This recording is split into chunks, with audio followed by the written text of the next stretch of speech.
Greetings, friends. I can't tell you how good it feels to be addressing you today.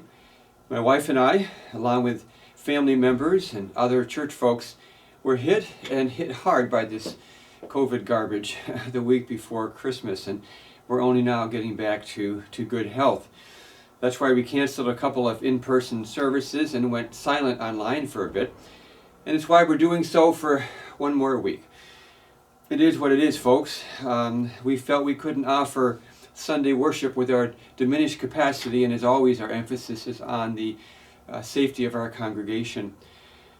But as the January 9th bulletin goes out today or tomorrow, you will see that we're still here, and we're still making plans for the rest of the month and for the year that God has laid out ahead of us.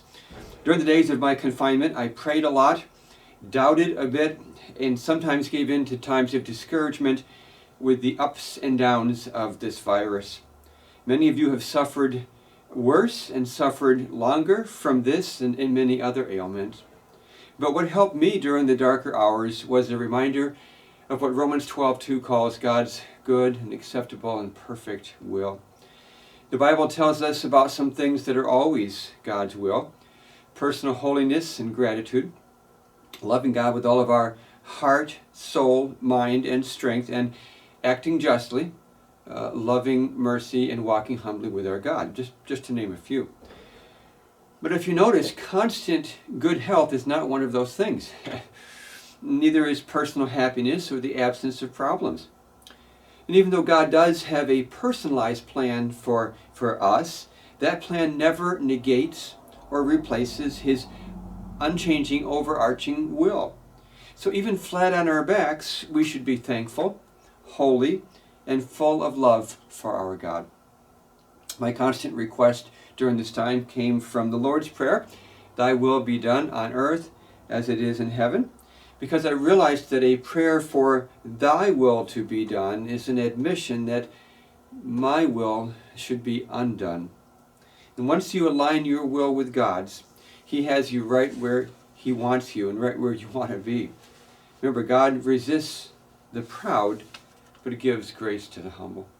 And it is only God's grace that will take you through COVID or anything else in life, my friend.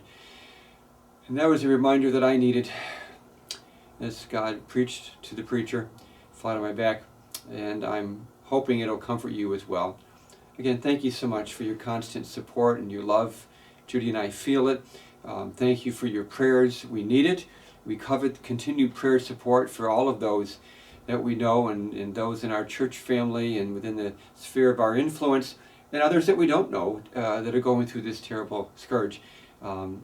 We covet prayers for each and every one of them, and thank you that we're going to get back to the work that God has called us to here. And Lord willing, we will be posting next week and sharing in person on Sunday, January 16th, a new study from the book of Romans.